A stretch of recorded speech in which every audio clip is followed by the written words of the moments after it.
Welcome to Renegade Thinkers Unite, a show that will help you transform your marketing from mere messaging to programs that break the rules and make a difference. Join the movement today and learn non-traditional techniques that give you an edge. Now, here's your Chief Marketing Renegade, Drew Nizer. I am so excited about the episode today. I'm actually face-to-face with Abigail Posner, who is the head of strategic planning for The Zoo, which is a very cleverly named creative think tank from Google for agencies and brands. She's a thought leader, author, manager, corporate executive. Abigail spent her life catalyzing change and ensuring impact. That sounds like a renegade to me. So you can find her complete bio on the show notes page of renegadethinkersunite.com. And we're going to be talking about virtual reality and immersive technologies and sort of where things are today and the future of all this. And I really want you to sort of put your mental headsets on, because a lot of this seems far away, but it's really not. And we're going to be talking about real world applications of it right now, how the New York Times is using VR. We're going to talk about where this is going to fit in. And for brands that are thinking about that want to lead by example, that want to show that they're on the cutting edge, they have to have a VR plan. I'm convinced of that. They have to have an immersive technology plan. I'm also convinced that they're going to need to bring in some experts to help them do this, because this is a very different type of communication that's unlike anything else they've done before. So there's going to be some new expertise and so forth. So with all of that, welcome to the show, Abigail. Thank you so much. I'm so excited to be here. So I couldn't help but notice that you were a social anthropology major at Harvard, and you know, and that you guys, Google Labs and Zoo, just did a anthropological study of VR. And so your parents must be so proud that you actually used your degree for something. You are so right. Though my parents are academics, so they don't understand how I'm not in the field right now, you know, digging up some shard somewhere. But yes, they are. I remember in my early years in anthropology, I just fell in love with the notion of truly understanding why people do what they do. Why they eat what they eat, wear what they wear, and so forth. And that understanding of the why, that digging beneath the surface, has really been a theme my whole career. So you, instead of being in the Brazilian jungle studying the Yanomamo, you are, which of course was one of my favorite parts of the anthropology class I took back at Duke years ago. You're actually studying real people in modern contexts. Absolutely. So I worked on a product from Olympus called the iTrek. This was in the early 2000s. It was a great guerrilla marketing campaign. We had people on the street in silver suits, and they had these headsets.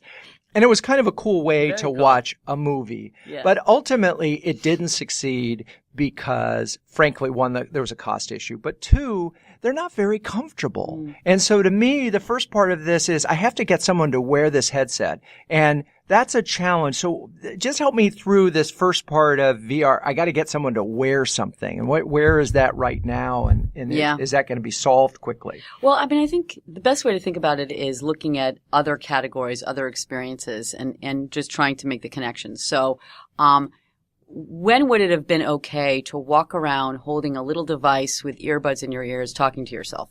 You know, it only became normal to do that 10 years ago. Right. But I guess my point is not the normalness of wearing the headset. It is the sheer discomfort of wearing it. I mean, and here's my point.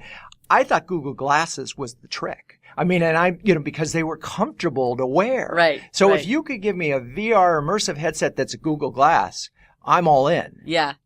That's a good question. I have never been asked about the actual comfort. I've been asked about the usability or the cost. But I have absolutely no fear that we will make a headset that's not only, or headsets will be out within nanoseconds that will be cool to wear, that will be fun and fashionable, quite frankly. Stylish. So Snap is kind of showing that you can do at least a stylish thing. Yeah. I mean, our phones are something that we show off as a form of our style and self-expression. So even our headsets could be and I'm just looking at your pretty pink one. But we'll talk about that color choice later. Yeah. So I think that's probably the least worrisome for me. Okay, fine. So we're not worried about the headset. So I've been going to CES since 1988. But you're only 12. I know. It's incredible. Thank you. VR has been talked about for years and years and years as the next thing. Why are we here now? And is it here? Are we finally at the point where this is going to become at least semi-mass? Yeah, I think it was a combination of a number of things. One is that we have enough experiences under our belt to recognize the value of it, whether it's gamers playing it, whether it's porn, whether it's the fact that doctors are using it. All of a sudden, there's a range of different worlds that are recognizing its value, and it's hitting mainstream. That's number one. Number two, as we brought up before, the actual physical headsets themselves are becoming more accessible, whether it's accessible that we can wear them or accessible price-wise, that helps. And then finally, the technology itself is evolving. So it's becoming finer tuned. It's becoming more accessible so that we can use it on a number of different platforms, integrated into our phones and so forth. So it's a combination of a number of different factors. And then I just think generally we are becoming just more comfortable and agile with what it means to create a story in this space. I have so many questions. This is going to be a good long conversation, and love it. Yeah. So you did this study on, and it's immersive technology, not just VR. Correct. But so you did this study, and what was like one of the things that you got out of the study that was like, whoa, an aha moment? We all thought it's a little wonky. It's a little wonky to put this headset on. In fact, there's a whole genre of YouTube videos of people watching other people doing weird, funky things with their VR sets, right? Because it gets so immersed. So, I mean, yes, we all kind of were scratching our heads a little bit like, is this just a wacky, funky thing that's going to be, going to be gone as fast as it can?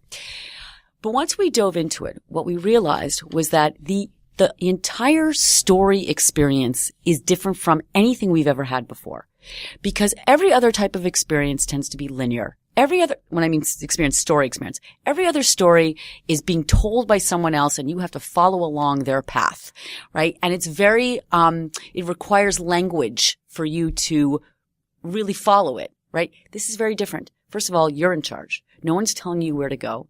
And you're really not following a linear storyline as much as you are following, you're stuck in a moment in time. Or stuck sounds bad. Actually, you are grateful to be in a moment in time to really dig into the space and place, that you're inhabiting. And then the final thing about this experience is that it's much more a visceral, emotional, sensory experience. It's almost like hearkening back to your beginner brain. A baby isn't told about life through a manual. A baby experiences life by hearing it, smelling it, tasting it, putting that manual in his or her mouth, right? And this is the same kind of thing. So all of a sudden, the way we're experiencing this story is very, very different. And we're taking it in a very physical way. It's almost like how a baseball player learns how to throw a baseball. He doesn't learn because somebody told him. He learns because he throws it over and over and over again, and his body just takes it in. So what are we going to call this? So what happens in the end is that we have a very different type of experience where we get to the essence of this place or space or person.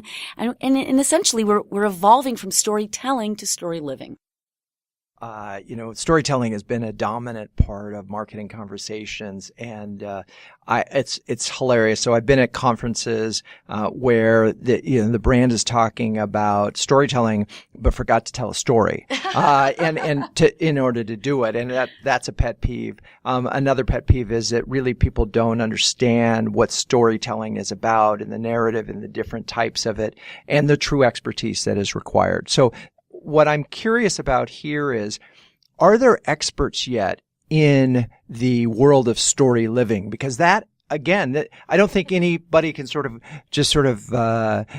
get out a 360 camera and start doing this. Absolutely. I mean, what we saw was we had a slew of what we called experts that we spoke to. People from all different fields, entertainment, gaming, journalism. And they even admit they're still figuring it out. But what I did notice is that those people who seem to be getting it right are those who said, this is totally different. Let go of the assumptions, let go of the expectations of your role.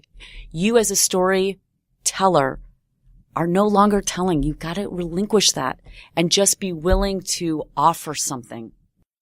You just terrified every marketer listening Absolutely. to this. So I'm a marketer, and you're saying basically you don't know anything about this channel, this new world of VR, and everything you thought you knew about a message is going to be irrelevant and won't necessarily work.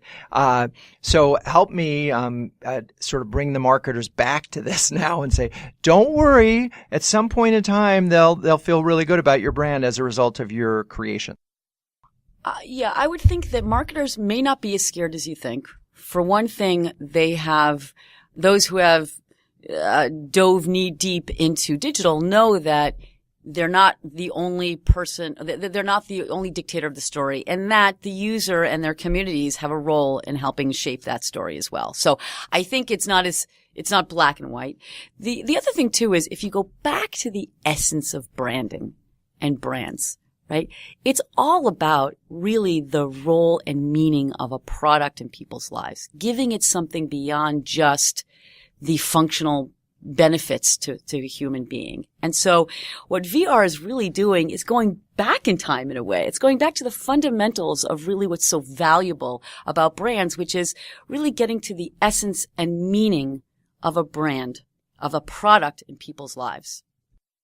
I would debate some of that, but mainly, to me, brands start with the notion of trust, and that's where it starts. The difference between Alcoa foil, aluminum foil from Alcoa, and generic is I know one is good, I've trusted it, I've used it, the other isn't.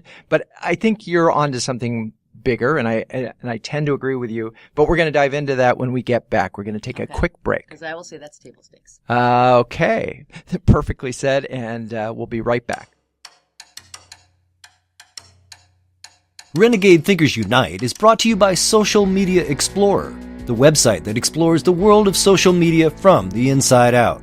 Great advice from today's leading social media columnists and experts at socialmediaexplorer.com. That's socialmediaexplorer.com.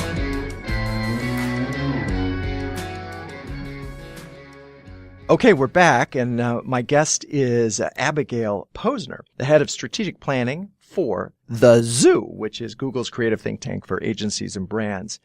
So we were talking a little bit about brands and how they are going to tackle this new immersive video technology and connect with consumers in new and unique ways. Are there any brands that are doing this right now that you can talk about and that are sort of paving the way for others? Yes, we've seen it in a couple of different genres or categories. One is what RGA recently launched with Guinness, which is a experience that you can experience inside a convenience store or inside a store that sells beer. And so instead of just giving you a message about the beer, you actually get to experience the shapes and the smells and the angles of beer in a way that you never would have thought of before, really giving you the essence of beer. So that's one example. Who ever thought of getting to the essence of beer in that way? Another, yes. Before you go on, so a little background on Guinness, because I talk a lot about marketing as service and this notion that marketing doesn't need to be a message. It can actually have something of value. And the Guinness Book of World Records was actually created by Guinness, the brand, the beer brand, which people forget. And the reason it was created is they wanted to give people something to talk about at bars and pubs so they'd hang out and have another pint. What a great story. Right? And so Guinness has been doing this kind of thing for a long time. They were an early, similarly, by the way, in this world of marketing as service, another great example that people don't realize was the Michelin Guide. Right. When, they started making these tires, people didn't know what to do with their cars. They didn't know where to go. They started to do road trips, so they created these guides. And in both cases, both Guinness Book of World Records and Michelin Guide became businesses But I think that same thinking can apply Absolutely. today, and I know it does, and that's what the whole world of content marketing is about. But let's get that. So, and I think it's very different, by the way. When Guinness created the Book of World Records, that was about helping people have a conversation about stuff that's really cool, and they could say, "Well, I wonder what the record for that is," right? Yep. And bouncing ping pong balls on your nose. There's a record for that, I'm sure. Yes. If not, you and I are going to sort of figure out and create that one. But anyway, with this immersive beer experience, I'm back into beer land. I'm actually talking about the product. And it doesn't necessarily have to just be about the product. It could be about the experience around the product. I love that Guinness story, because what Guinness was trying to say is the essence of beer, the meaning of beer, is not just it gets you drunk, right? And it has so much froth. The meaning of it is what you do with it and how you share stories with others around it, right? Yes, as my friend Shandar from Marketo would say, I don't want a candle, I want light. I don't want a beer, I want to have a conversation. So I get that. So let's talk about another example of a brand that is using this, but not necessarily in a way to simply say that's so close in on the product. We recently launched, alongside the launch of Dunkirk, this movie by Warner Brothers, which is all about what it's like to be a World War II soldier. This game, and it's kind of funny to call it a game because it's really intense, actually, where you experience what it's like with the sound effects, with the imagery, all of that, of what it's like to be a soldier trying to evacuate under enemy fire and through harsh warlike conditions. Now, that's not the essence of WB as much as it is kind of the essence of what Dunkirk was really trying to convey, which is this is a deeply emotional, heart-wrenching, physically exhausting world that we're trying to share with you. And now you can experience it as someone who was a soldier themselves. And I think, it's funny because a lot of war movies have been working to get you to that sense that you're there. And so this certainly sounds like, as immersive as one can be. I'm curious as we start to look ahead to how brands might use this. And one thought occurs to me is, folks that made Dunkirk are in the business of entertainment and they're going to be really good at it and they're going to figure it out. But another brand, pick a random brand that's not in the entertainment business, and we have to sort of, Wendy's is not in the entertainment business, right? Or McDonald's, okay, fine. Right. We'll disagree about that. But they're not necessarily... They're not here to show you something. Right. Sit back and relax and experience. Is part of this going to be somebody else is going to create this entertainment and a brand is going to figure out a way to sort of integrate into that experience? Or is it really going to be about brands creating their own? So, almost going back to a television model, people are going to create these immersive experiences and then brands are going to find a way to organically fit in. I think it's going to be about brands recognizing the role they play and how they want the user / consumer / human being to respond to them. So here's another example that we created. This is like the ultimate PSA, right? We worked with the National Transportation Highway Safety Board. Yes. And they are trying to do something quite important, quite serious, is not entertaining whatsoever, and that's about preventing drunk driving. Probably one of the most critical endeavors that we have today, especially among young people. And so instead of creating the same type of story over and over again, which is here's how you here's what you do when you drive drunk. You hurt people or you hurt yourself. It just wasn't doing what it needed to do. The results were just not in that. It was positively, stopping drunk driving.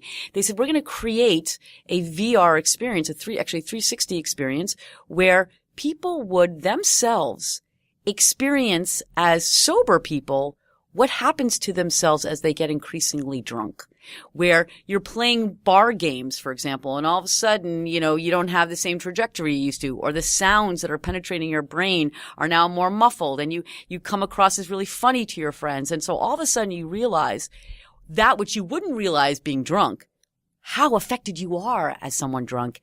And so your cognitive side of your brain goes, I don't want to get behind a wheel now because now I can see how affected I am.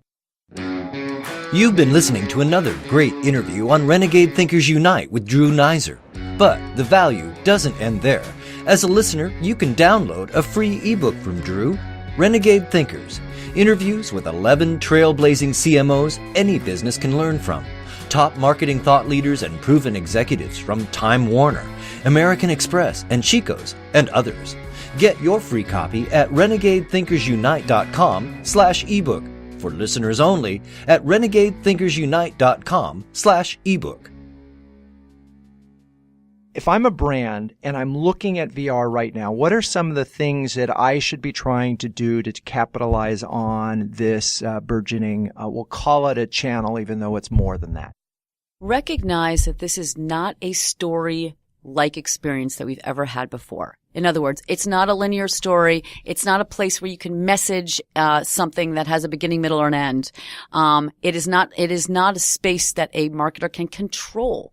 Rather, it's a highly sensory, highly visceral place. So leverage senses. Recognize that people are going knee deep in. It's highly immersive, which is wonderful. It's highly absorbing. So therefore, you cannot be distracted by anything else.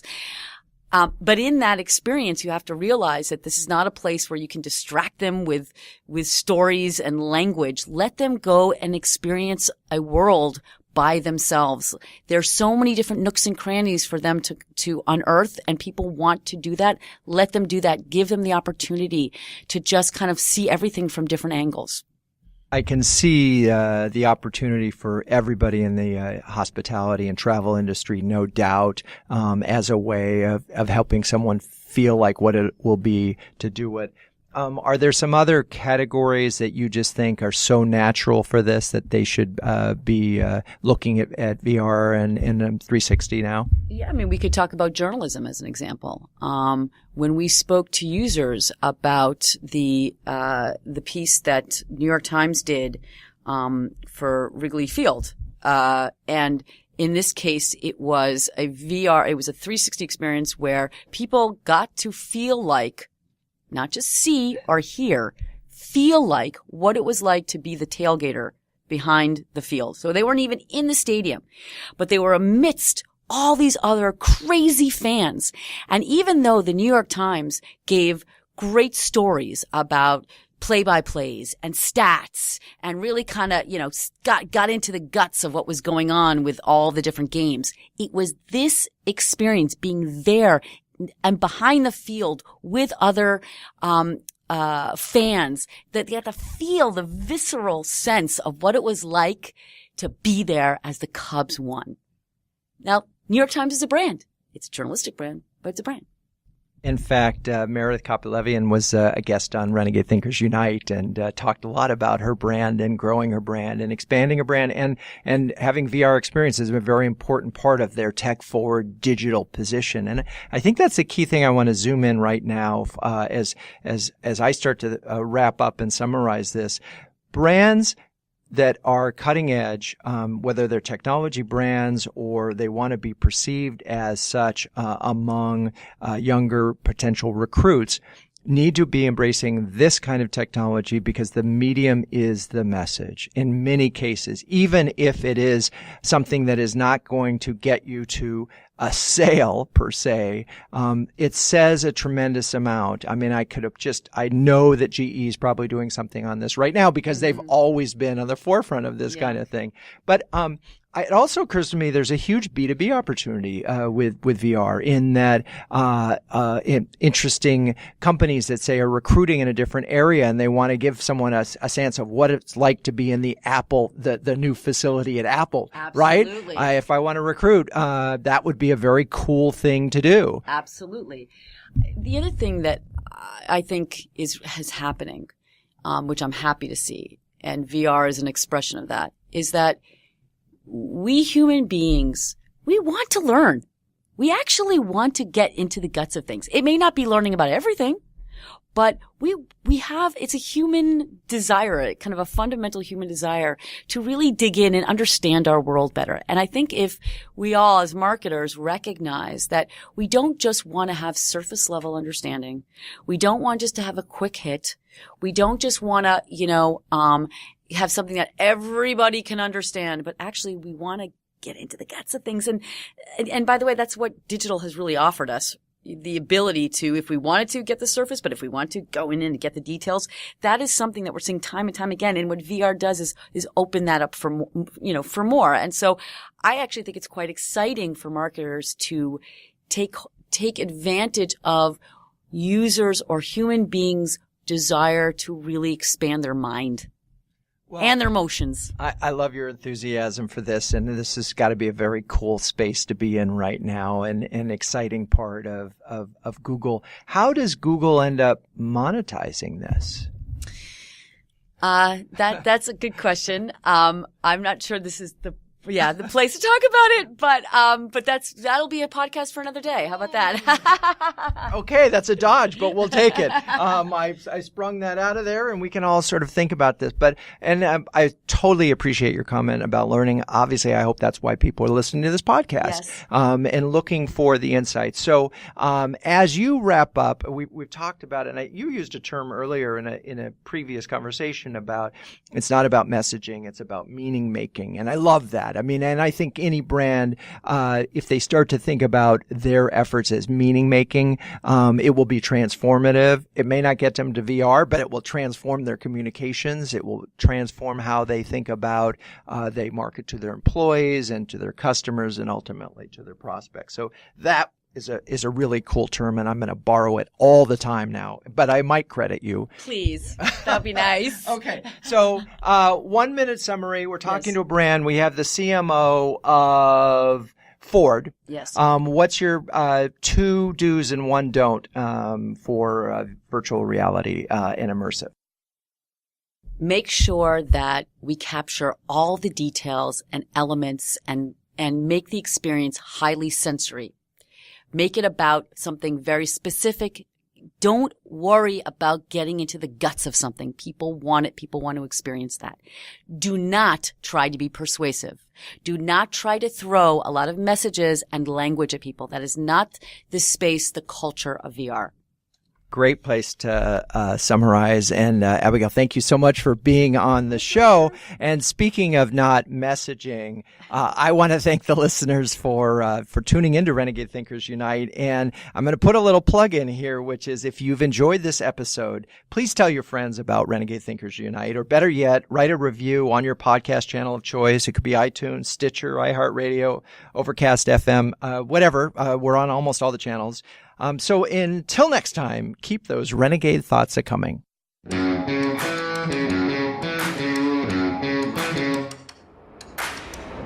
This has been Renegade Thinkers Unite, but it doesn't end there. Just go to renegadethinkersunite.com for more and subscribe to the show. That way, you'll never miss an episode. We'll talk with you next time on Renegade Thinkers Unite.